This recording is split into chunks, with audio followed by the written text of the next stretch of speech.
wong sugih iki jujur Mas. Pripun? Kaya raya itu bukan impian saya. Saya tidak akan mencari kesenangan, tapi mencari ketenangan.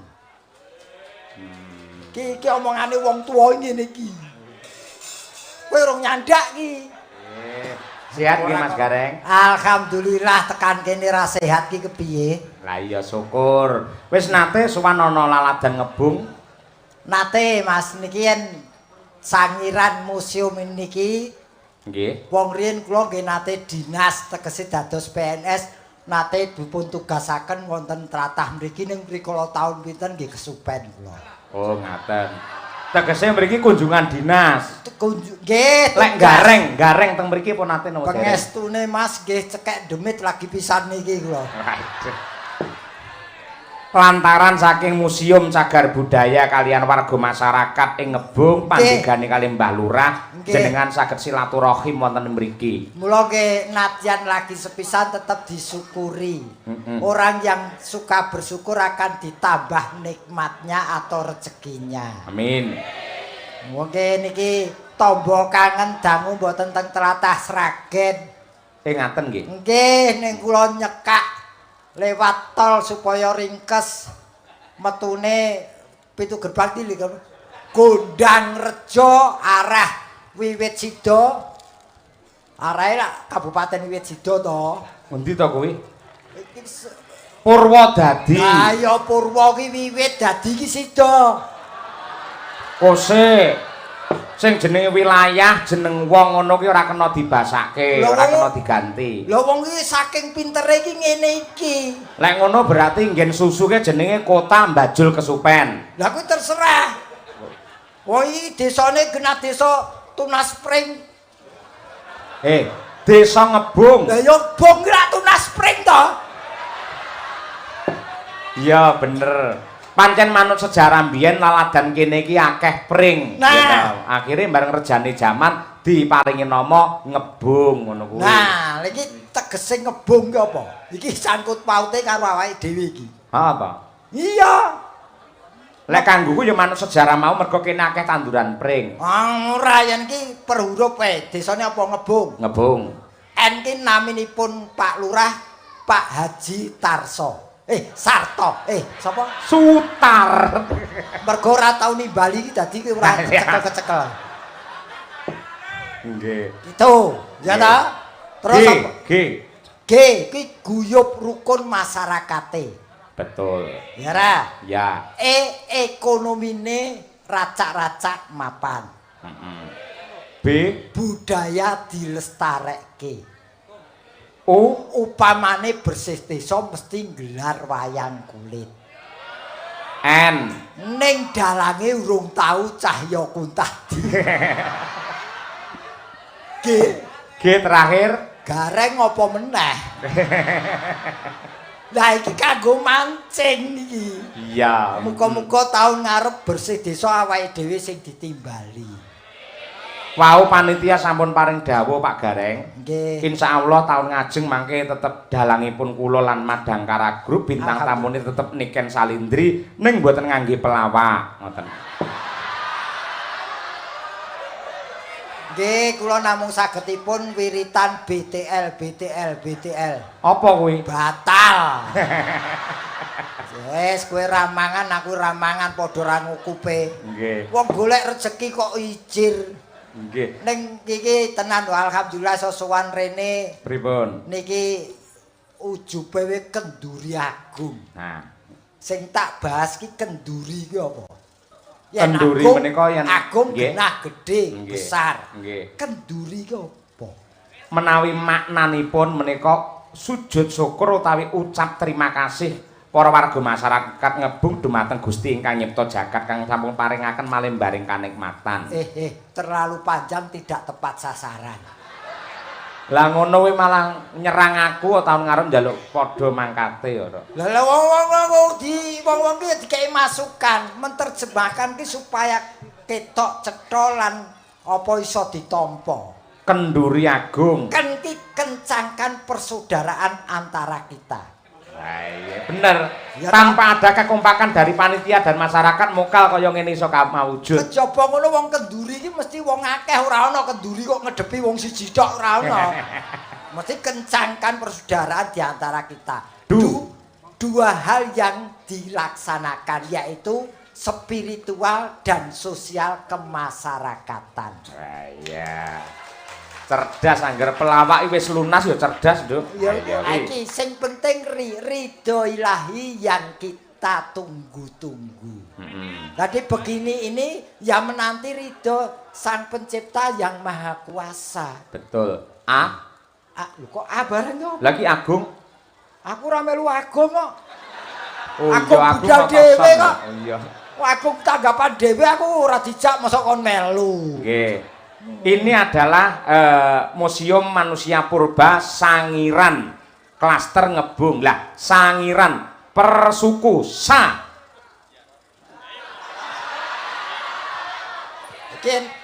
Iki yen iso kudu plus-plus lho iki. Apa kuwi? Ya tambahan. Ya ora, kewajibanmu pancen ya menerjemahkan kuwi. Saat ini dipimpin oleh Pak Wahyu. Ya ra. Bener, Mbak, bener toh, Mbak? Oh iya, bener ya. Lho wong aku iki kaki tangane kok. Mung dadi anak buahe bangga reng ora. Lho iya no. Iki ngimpun barang-barang sing bernilai harganya untuk dikoleksi. Rancangan belanja dan rancangan apa program-program itu langsung dari Dirjen Purbakala. Ya. Sik aja marem sik. Kecamatane Kali Jambe.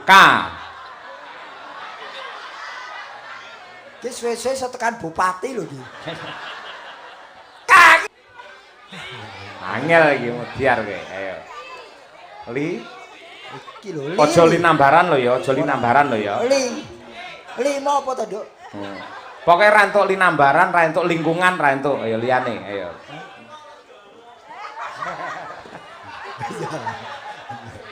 Ya, golo. Lilo lega atiku. Lah gur melu penonton aku ya iso ora. Lah kepiye to? Wong jenenge wong apik ditiru kok ora entuk. Lilo legawa ora oleh. Legawa ati. Ora oleh lilo legawa, ora oleh linambaran. Ayo, ora oleh lingkungan liyane, liyane. Kowe duwe li to? Liyane, ayo. Liyane maksude iki. Iya ya. Nah, iya. Li 59 umurku durung tau ditimbali ning kene. Wah iya. Lagi baru cerdas. Li jam. Lho kok aku jam bareng? Kali Jambe. Jaman biyen nganti saiki ki lho ora urung tau ditimbali rene. Pongkon nerangne malah muring-muring ora. Ayo. Iki sing angel dhewe mburi dhewe lho. B. Besok kapan tuh aku ditimbali rene iki? Wes ora tekan ndi. Wes trimo nggon kecamatan kowe aja kabupaten ngelu sirahe. Neng kene kon Kenduri kok malah mumet. Tahun ngarep yen wayangan muga-muga aku sing ditimbali mesti ngejak karo sampeyan. Lah carane ben sampean katut terjemahkan nama saya Cahyo Kuntadi. Ra gelem tahun ngarep ra katut.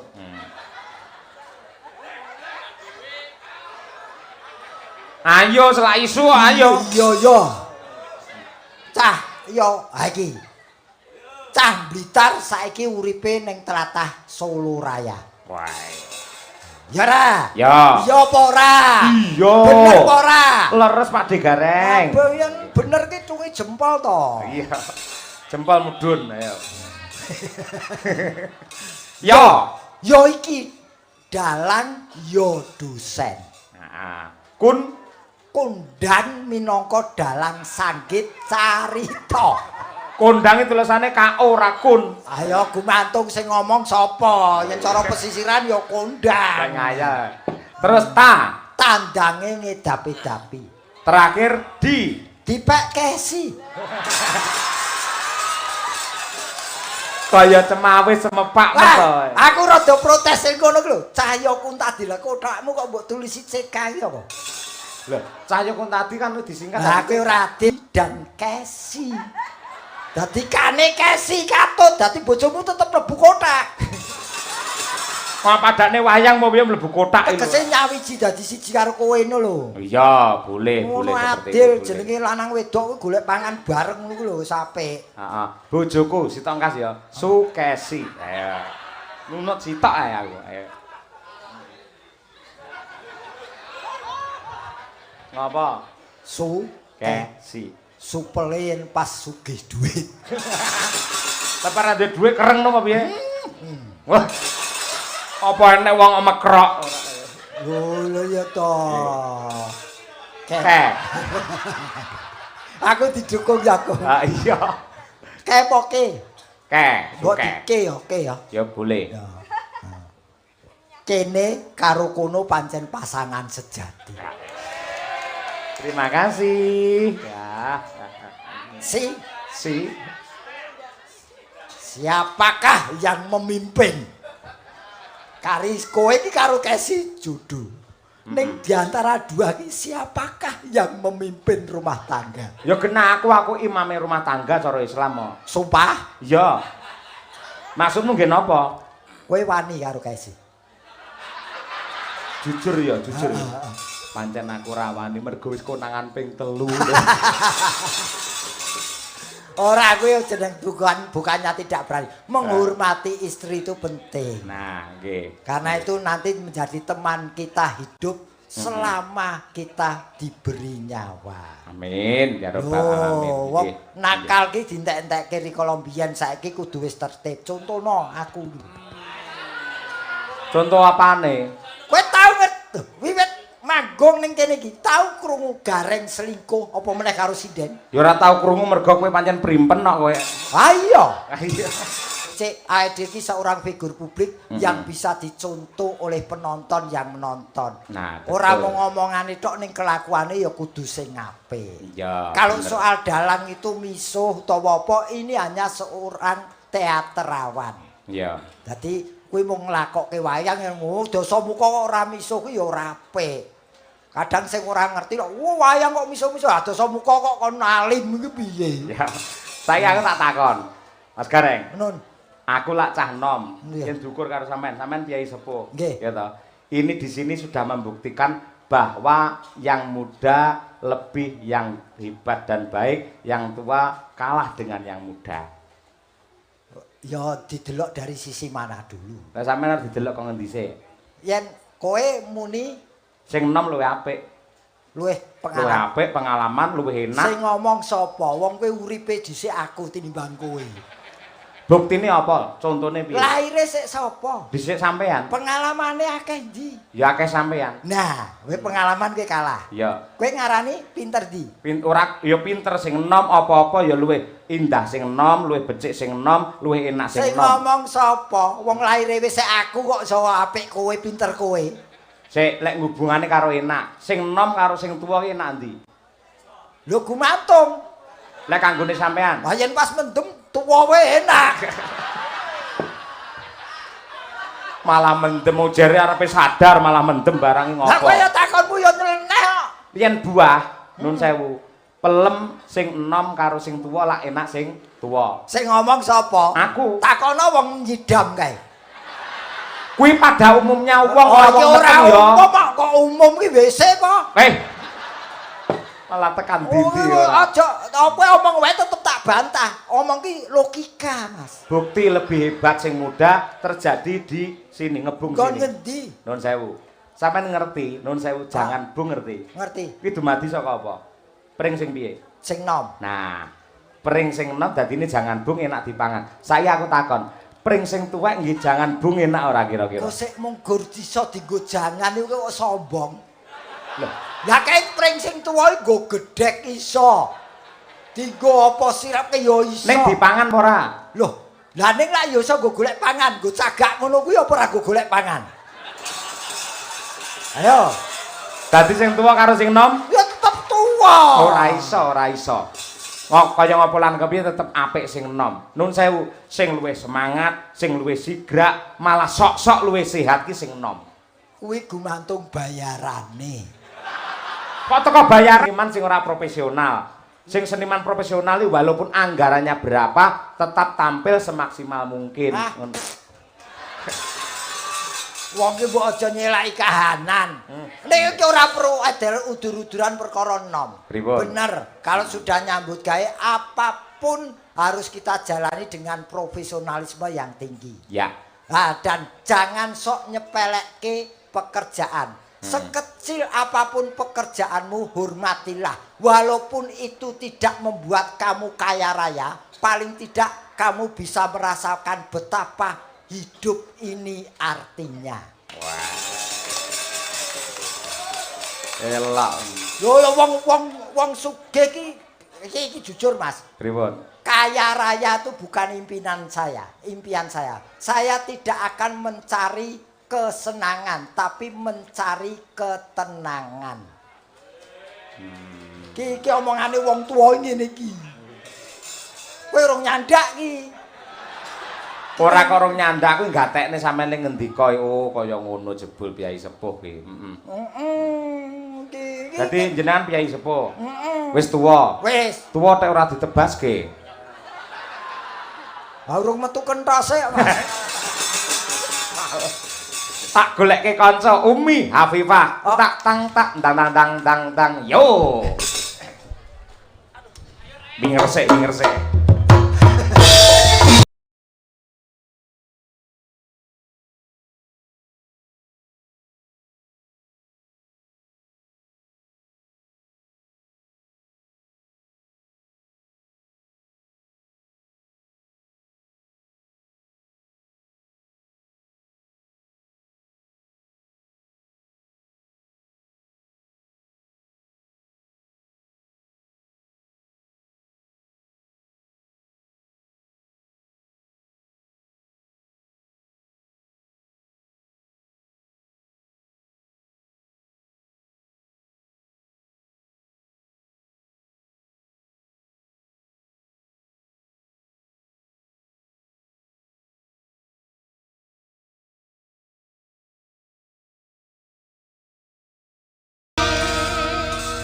Ya, Nduk, sampean bocah enom wajib bekti karo sing sepuh. Nggih. Sungkem sik karo ya.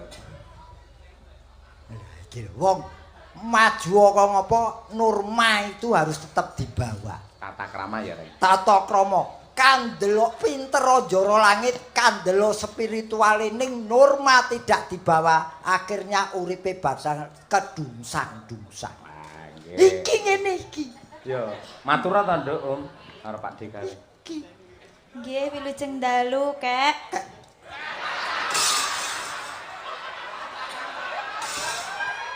Ora enak ya. Kek tegese apa? Kakek. Lah iya. Lah dicethake kakek kok ngertine kakekane piye? Mboten. Aja kek to. Lah kong. Kong ki rada elite sithik. Nggih, Kong. berarti jenengan senenge di anu kong. Kong. Nggih. Ah. Nggih, Kong. Kowe jenengmu sapa mau? Kula Umi, Kong. Lah iki bocah sing membingungkan iki. Kok iso? Wis di bojo rung? Dereng, Duwe Kong. anak rung? Dereng. Lah kok Umi? Lah niku Umi iki ibu iki. Umi. Lah niku lek maringi tiang sepah kula lho, Kong. Lho sepah ki apa? Tiang sepuh. Sepah ki ampas e. Tiang Sepuh iki wis basa aja dibasakne neh ngono. Nggih, tiang sepuh kula, Kong. Oh, Maklum kula kan sanes mahasiswa apa? Mahasiswa bahasa Jawa. Mahasiswa Bahasa Jawa. dadi Sastra. ora pinter basa Jawa. Nggih saged sekedhik-sekedhik. Apa ya jaminan apa piye mahasiswa sastra Jawa terus pinter basa Jawa? Oh, mboten Tur apa ya jaminan, mesti yen ora kuliah ora pinter basa ya urung mesti. Oh ngoten. Kowe kepengin pinter basa? Pengen. Melu aku sesasi. Dadi. Genah dadak. Dadi pinter. Dadi meteng. Yo dadi pinter kok takoni bareng. Aku mbelani karo anakku Umi. Kenapa jenenge kok Umi? Umi adalah ibu. Semoga besok itu adalah doa. Semoga besok menjadi ibu yang baik dan bijaksana. Ngono lho. Amin. Nek ya saiki wis kaprah akeh bocah nom-nom sing jenenge Umi. ora beda. Mau tak bahas nang mburi. Haji kuwi tegese tamu. Betul. Tamu dikala kita sowan di tlatah tanah suci. Tanah suci. Mula Nggih. ning kono haji. Kuwi tamu. Heeh. Nah, saiki neng kene ya wis dudu tamu meneh. Mula ya diundang haji sok-sok salah. Ning bagi saya, upama diundang haji kuwi ora apa-apa. Kanggo warning peringatan. Oh, iki rambu nggih. Rambu-rambu. Lah perune kuwi bukan karena titel. Selain itu Mas Gareng, nun sewu haji itu adalah rukun Islam yang kelima. Betul. Yen pancen adil, sing disebut ora mung hajine. Wong sing kulino salat kudune ya salat gareng, salat cahya, ngono kuwi. Ah, iya Adil to ngono kuwi. bener mereka termasuk ning tenan wis duwe pacar apa urung? Dereng. Umurmu ki piro? Kalih dosa. Ora eman-eman to. Lah kula disakiti terus kok. Sopo? Iki sakmene iki sopo? Sing nyakiti kowe sopo? Sopo iki? Sulomo. Sing tau nyakiti kowe sopo? Kok nganti ana bocah sopo? Sulomo. Sing biasane gaene ngantuk. Sapa dicethake? Cetrake sopo? Sing lemu.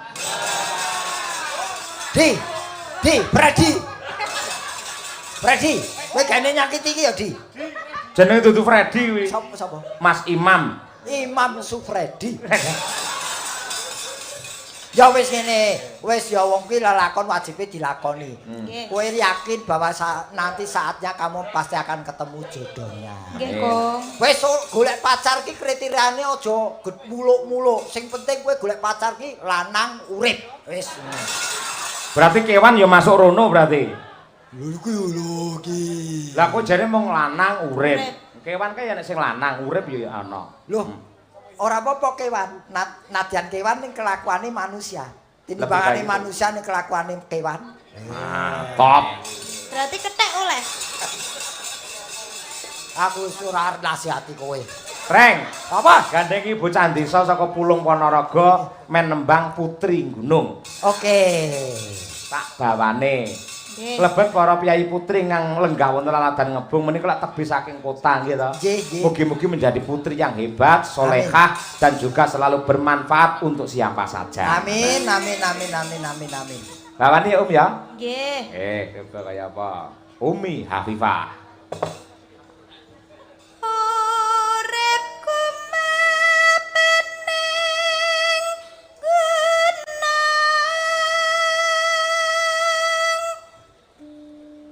mila kulit kurang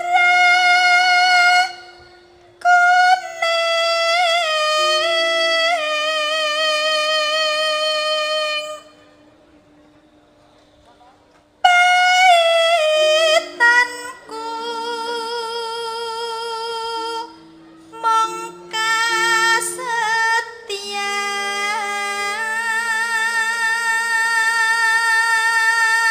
kasetyan nanging kangmas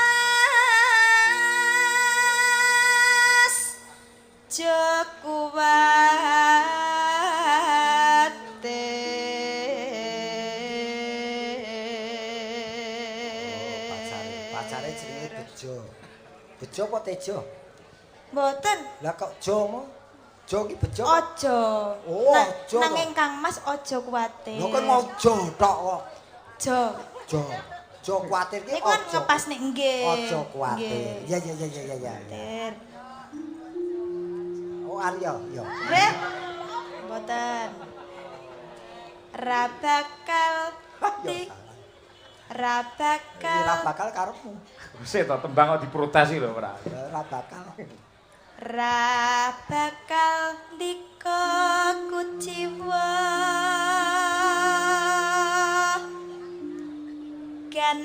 gandeng tresno kelawan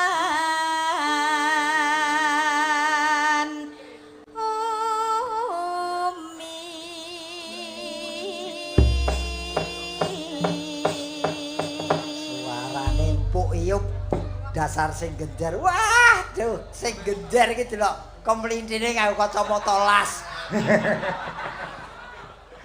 Wong pengaman kok kacamata las. Nggo nutupi ngantuke. Ora bakal kanca-kanca meleki taunan kok ya. Apa? Setahun turu terus lho. Gunung Umi Afifah bersama Mandang Kara. Ya Nduk, buka celuk. Nadyan aku bocah enom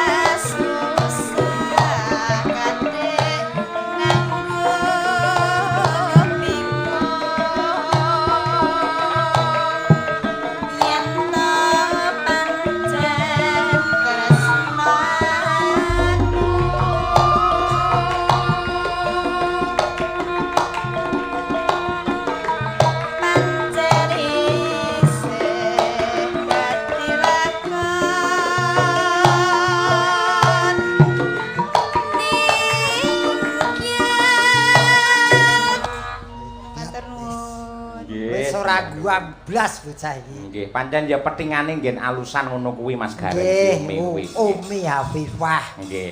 Lah menika Mas Gareng, dawuh. Kula seminggu kepungkur menika nyatet Pangkur Putri Ndaha. Mangke ngampil nggen bali kambang kanca-kanca pengrawit. Oh, kali Mbak-mbak Waranggana dipun cawisaken Pangkur Putri Ndaha. Oh, nggih. Niki yen diwaca mudhun niku tulisane Dimas Niken Salindri. Oh, tata. Kangge ngormati anak Oh, wedok. Sandiasma to niki. Nggih, Sandiasma. Oh, nggih. Ya digarap pelok coba kaya apa? Putri Ndaha. Monggo langsung kemawon saking Kendang. Ya, men jumeneng Niken Salindri. Yuk.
Ah, iki anak wedok. Nduk sugeng dalu Niken Salindri. Sugeng dalu, Pak. Alhamdulillah. Iki kok nganti gara-gara jenengan. Nggih. Iso tanek, iso wareg ibarate wong mangan, anggene para penggemar jenengan menikmati lantunan indahnya tembang dari Niken Salindri. Nggih, Alhamdulillah. alhamdulillah. Aku arep ngucapke selamat bubar umroh, selamat ya, Nduk. Nggih, Pakde, matur sembah nuwun. Iki diarani cah nom ora nglupake ibadah. Nadyan laris-larise wektu iki ning menyempatkan diri untuk melaksanakan ibadah umroh. Nggih, alhamdulillah. Iya. Mumpung diparingi rezeki, Betul. kita itu harus memenuhi undangan dari Allah. Betul. Ah ya wis entuk watuk barang to kowe. Wes. Wis kok banter men. Ndak aku bangga Watuk kok bangga. Ya, kan watukku ora mergo ora mergo nyapa-nyapa. Ngapa? Watukku kan saking Gusti Allah langsung diparingi kok kono. Dianggep kowe gurah. Oh ngono. Heeh, waton ora watuk unta ya. Watu unta ya apa? Watuk unta kan guguk lho. Aku ki kelingan lek sampean ngomongne unta iki. Ha piye? Aku ki nggawa oleh-oleh lho asine, Pak. Apa, Nduk? Kagem mano Pak De Gareng iki. Istimewa no. Istimewa. Oleh-olehmu apa? Telek unta. Yen gelem Apa? telek unta. Yo ditumbang loro ya. Moh pengen dhewe aku mau njaluk aku. Soale Pak De, sampean kan haji kae kan urung nggawa telek unta. Urung. Ning gone apa meneh ning Indonesia iki unta iki kaya empane iki langka ngono. Kok sik kowe iki ayune kaya ngene iki sik ngopeni telek to. Apa kurang Kan gawe jerone ya mambu. Wong sing kena jaba tok. Wong bocah kurang gawean. Jerone mambu, Reng. Mambu. Berarti kowe tau ngambu. Tahu berarti. Ya pas bareng kowe kan lho. Kowe tenan asli iki ya rasa hormat kanggo awakmu isih menyempatkan untuk kesana. Ning sing penting ya ini apa wae gaweane dikumpulke kanggo niat sing becik kaya awakmu. Nggih. Ngono wingi bar ning kono nyawang unta, Nyawang wong Arab-Arab apa meneh ning kono ki tumplek-blek. Jadi di sana itu banyak-banyak sekali pelajaran. Di sana itu meskipun enek wong sing sugih kaya apa, terus enek wong sing terhormat kaya apa ning desane, ning gone lingkungane dan sekitarnya, tetapi di situ itu tetap sama. betul. Iya. Sama di mata Allah. Wis ora ana derajat, ora ana pangkat, ora ana wong sugih, ora ana wong miskin, kumpul siji nyawiji dadi siji. Nggih. Nduk sampean wingi lek pas umroh ki kostume piye, Nduk? Kostume jenengan? Kula Nggih. damel napa jenenge jubah-jubah ngoten niku. Sing putih kae, Nggih, tanpa ngoten. jahitan kae. Nggih. Kok beda karo Pak Gareng pas haji? Ngoten Pak napa? Gareng biyen pas haji yo macak ngene iki dhek ngubengi Mekah yo ngene iki. Masa? Heeh. Sampean dikira wong gendeng no wingi. Lho ora dikira pancen gendeng kok. Kurang ajar. Aku lah yang manut gurune kuwi kok. Wong ning tanah suci kok dadak ning kono weruh unta.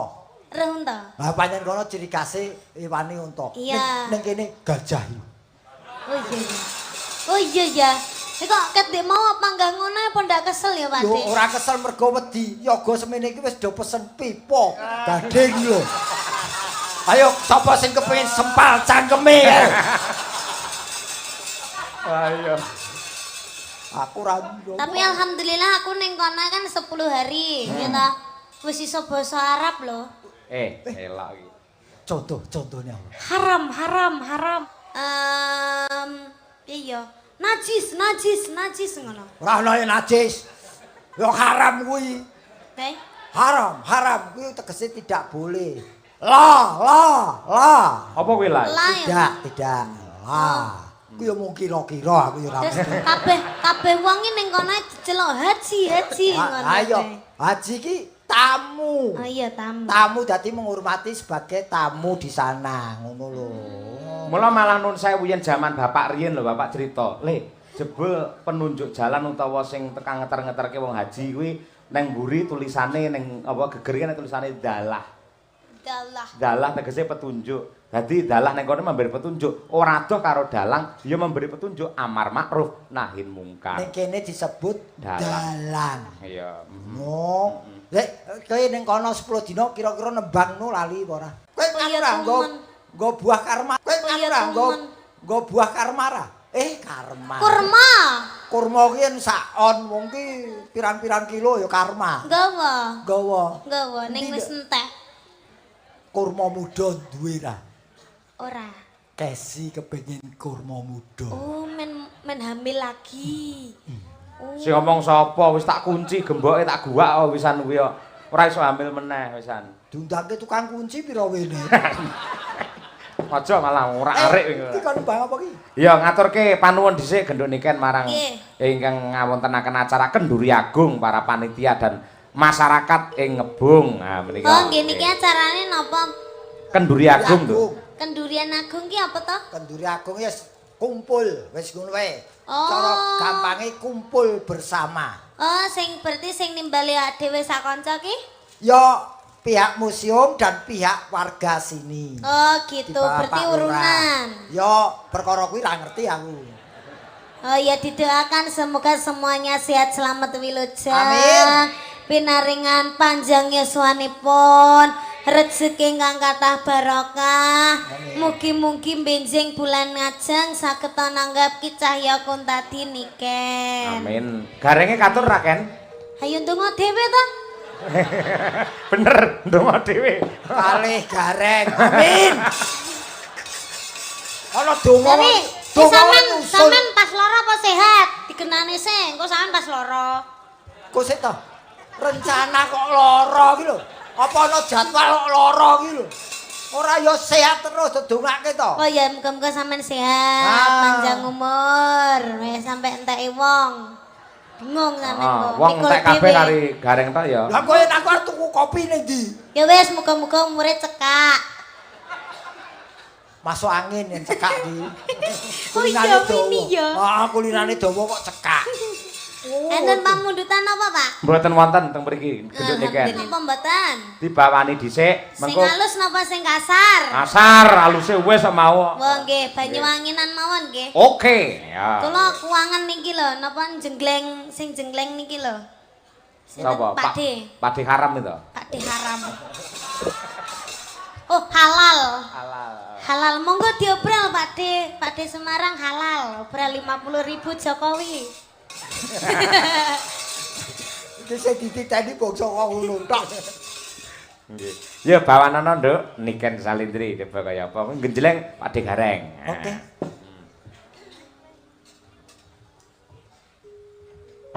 Urung, Reng. Urung. Kaya ngene ora dagage to, cah. Cacek.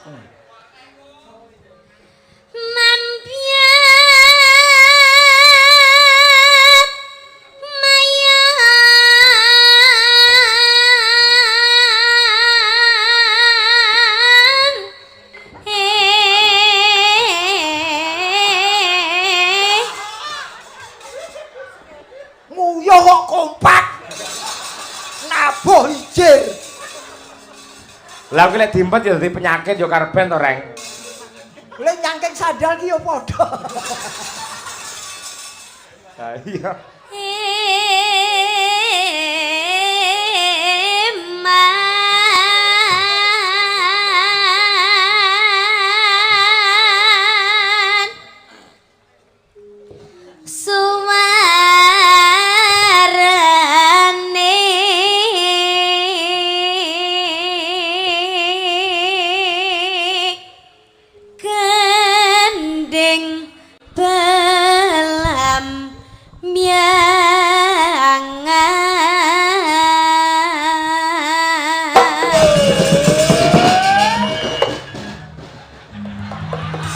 Bebek lanang. Pak, kaya wong setruk, Pak. Kaya wong setruk. Ah iya to, Aja to, Pak D. Iki ancang-ancang kok setruk. Lah ngene-ngene. Lho ya ngono kuwi wong tuwa-tuwa kuwi ancang-ancang ngono kuwi. ngono kuwi Nganggo ya? keder. Oh.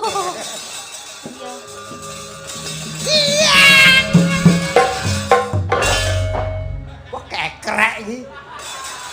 Ngapa ta? Der dong. Oh, Der ya. Oh, Der. Yo, Der. Pluk, yuk. Ayo, yuk.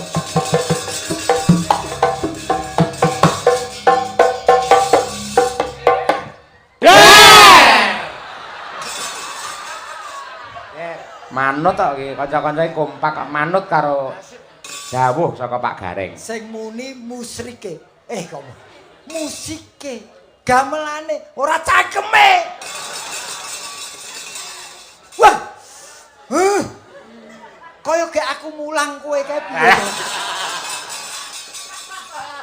Muridku lho, Duk. Madang karai. Oh. Oh. Yo madang apa ora iki? Madang kara. Dan ki musik. Oh, musik.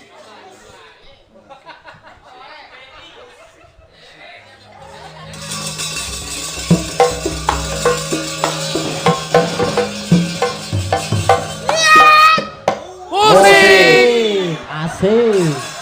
Asoy. Wah, alah TLK. Apa kuwi? Apa wi? Telek. Wis. Mula kowe lek ngomandoe sing jelas, sing cetha ngono. Sampeyan asine aku ngerti ya nyapa caca gak gelem jegleng jreng gawe gamelan. Apa? Soale sampeyan ning jegleng langsung ning kene, ora medun rene. Kudune mencolot kene terus ning ngisor.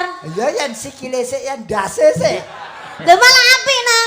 Apik peci. Atraksi ya. Atraksi kok cidra. Dan namanya kita tuh sebagai seniman itu harus profesional, totalitas tanpa batas. Lah aku ora mung rumah total, aquaria. Malah ngombe. Total. Iya kan? Ora jegleng, ora paten. Oh, jegleng. Ngene iki lho, dagelan lek wis tuwa mesti nesu-nesu. Marah-marah nyapet kok. Sini tak cium dulu.